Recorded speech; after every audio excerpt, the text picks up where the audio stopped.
तो भारत की आजादी की कहानी में ना दो बड़े रास्ते थे। मंजिल एक ही थी, भारत की आजादी, पर रास्ते बिल्कुल अलग। एक था शांति का, दूसरा क्रांति का। चलिए आज यही समझते हैं कि इन दो अलग अलग धाराओं ने मिलकर आखिर इतिहास को कैसे बदल दिया। और ये हैं वो दो लोग जिनकी हम बात कर रहे हैं, महात्मा गांधी और सुभाष चंद्र बोस। अब देखिए, इनको सिर्फ एक दूसरे का विरोधी समझना ना एक बहुत बड़ी भूल होगी। सच तो ये है कि इनकी रणनीतियां भले ही एक दूसरे से टकराती थीं, पर अनजाने में ही सही एक दूसरे के असर को और भी ज्यादा बढ़ा रही थी। मतलब ब्रिटिश साम्राज्य पर दबाव डबल हो गया था। तो चलिए सबसे पहले गांधी जी के रास्ते को समझते हैं। ये वो रास्ता था जिसे भारत दशकों से जानता था, मतलब अहिंसा का मार्ग। गांधी जी की रणनीति को समझना है ना, तो उसे एक बढ़ते हुए ज्वार की तरह सोचिए। जैसे लहरें धीरे धीरे लेकिन लगातार चट्टान से टकराकर उसकी नींव खोखली कर देती हैं। बस गांधी जी का तरीका भी कुछ ऐसा ही था। ये एक लंबा खेल था, धैर्य का खेल। तो उनका सबसे बड़ा हथियार क्या था? सत्याग्रह, यानी अहिंसक सविनय अवज्ञा। अब इसका मतलब ये नहीं था कि बस चुपचाप बैठ जाना है, नहीं, इसका मतलब था शांति से लेकिन मजबूती से सरकार की बात मानने से इनकार कर देना। मकसद लड़कर हराना नहीं था, बल्कि अपनी नैतिक और आध्यात्मिक ताकत से अंग्रेजों को थका देना था। उन्हें ये एहसास दिलाना था कि वो गलत हैं। और देखिए गांधी जी खुद क्या कहते थे, अहिंसा बहादुरों का हथियार है, कायर ही हथियार उठाते हैं। मतलब साफ था, उनके लिए असली बहादुरी बिना हथियार के अन्याय के खिलाफ खड़े होने में थी, ना कि हथियार उठाने में। तो सोचिए, गांधी जी कैसी आजादी चाहते थे? कोई खून खराबा, कोई जंग वाली जीत नहीं। वो चाहते थे कि सत्ता का हस्तांतरण शांति से हो। अंग्रेज यहाँ से दुश्मन बनकर नहीं, बल्कि दोस्त बनकर जाएं। एक ऐसी जीत जिसमें असल में कोई हारे ही ना।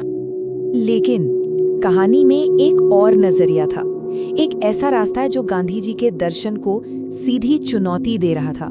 और इस रास्ते पर चल रहे थे सुभाष चंद्र बोस। हाँ, पर क्या हो अगर आपकी अच्छाई को, आपकी अहिंसा को सामने वाला आपकी कमजोरी समझ बैठे? बोस के दिमाग में यही सवाल घूम रहा था। उन्हें लगने लगा था कि अंग्रेज सरकार गांधी जी की नरम नीति को भारत की कमजोरी मान रही है। और बस इसी एक सोच ने एक पूरी तरह से अलग, एक क्रांतिकारी विचारधारा को जन्म दिया। तो जहां गांधी जी की रणनीति समंदर की लहरों जैसी थी, धीमी पर लगातार, वहीं बोस का तरीका था आसमानी बिजली की तरह, एक तेज, जोरदार और निर्णायक हमला जो ब्रिटिश शासन की चट्टान को एक ही झटके में चकनाचूर कर दे। और बोस का ये सफर देखिए, 1921 में वो गांधी जी से मिले, पर उनकी सोच से सहमत नहीं हुए। फिर 1941 में वो नजरबंदी से भागकर सीधे जर्मनी पहुंच गए मदद मांगने। और 1943 तक तो उन्होंने जापान में इंडियन नेशनल आर्मी यानी INA की कमान ही संभाल ली। मतलब गांधी जी से वैचारिक मतभेद से शुरू हुआ सफर अब सीधी सैन्य कार्रवाई तक पहुंच चुका था। बोस का स्टैंड बिल्कुल क्लियर था, कोई कंफ्यूजन नहीं। पहला और आखिरी लक्ष्य भारत की पूर्ण स्वतंत्रता, कंप्लीट इंडिपेंडेंस, और इसके लिए कोई समझौता नहीं। उनका मानना था कि आजादी मांगी नहीं जाती, छीनी जाती है एक क्रांतिकारी आंदोलन से। और इसके लिए अगर जर्मनी और जापान जैसे देशों की मदद लेनी पड़े तो वो भी सही। सैन्य बल उनके लिए जरूरी था। और अब कहानी एक बहुत ही दिलचस्प मोड़ पर आती है। ये दौर था द्वितीय विश्व युद्ध का, और इसी समय ये दोनों अलग अलग रास्ते एक साथ चल रहे थे।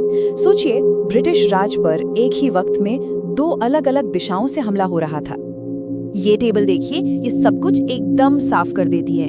एक तरफ थे गांधी, जिनका तरीका था अहिंसक सविनय अवज्ञा, और उनका आंदोलन था भारत छोड़ो आंदोलन, जो देश के अंदर से दबाव बना रहा था। वहीं दूसरी तरफ थे बोस, जिनका तरीका था सैन्य कार्रवाई और मनोवैज्ञानिक युद्ध, और उनका जरिया थी इंडियन नेशनल आर्मी, जो बाहर से एक सीधा खतरा थी। गांधी भारतीय जनता को साथ ला रहे थे, तो बोस जर्मनी और जापान जैसी शक्तियों के साथ गठबंधन कर रहे थे। तो फर्क क्या था?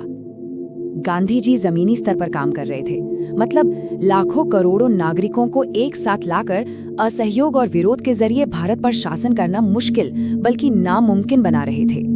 वहीं बोस का खेल दिमागी था, एक मनोवैज्ञानिक युद्ध। वो रेडियो पर भाषण देकर ब्रिटिश इंडियन आर्मी के सैनिकों का मनोबल तोड़ने की कोशिश कर रहे थे। उन्हें ये याद दिला रहे थे कि उनकी वफादारी भारत के लिए होनी चाहिए, ब्रिटिश क्राउन के लिए नहीं। और यही सेना भारत में ब्रिटिश राज की रीढ़ की हड्डी थी। तो सवाल ये है कि हुआ क्या जब ये दो बिल्कुल अलग अलग ताकतें एक ही दुश्मन पर एक ही समय पर टूट पड़ी। यहीं पर कहानी का असली क्लाइमैक्स है। इस पूरे विश्लेषण का जो निचोड़ है ना, वो इस एक लाइन में है। गांधी के आंदोलनों ने भारत को अशासनीय बना दिया, मतलब उस पर हुकूमत करना नामुमकिन हो गया। और बोस की सेना ने भारत को अजेय बना दिया, मतलब उसे डिफेंड करना नामुमकिन हो गया। तो हुआ ये कि इन दोनों दबावों ने मिलकर अंग्रेजों को एक कोने में धकेल दिया। देखिए, गांधी के तरीकों ने आजादी के लिए जमीन तैयार कर दी थी और बोस की आयने ने एक असली डर पैदा कर दिया था, जिसे ब्रिटिश एक गंभीर रणनीतिक खतरा मान रहे थे। सबसे बड़ी बात, ब्रिटिश इंडियन आर्मी की वफादारी पर अब सवाल उठने लगे थे। और उधर वर्ल्ड वॉर 2 के बाद ब्रिटेन खुद कमजोर हो चुका था। अब उनके पास ना तो ताकत बची थी और ना ही इच्छा कि वो भारत पर कंट्रोल बनाए रखें। तो आखिर में सवाल यही बचता है कि क्या सिर्फ गांधी की रणनीति से काम बन जाता, या क्या सिर्फ बोस की सेना आजादी दिला सकती थी? शायद नहीं। शायद सच ये है कि भारत की आजादी किसी एक सीधे रास्ते का नतीजा नहीं थी।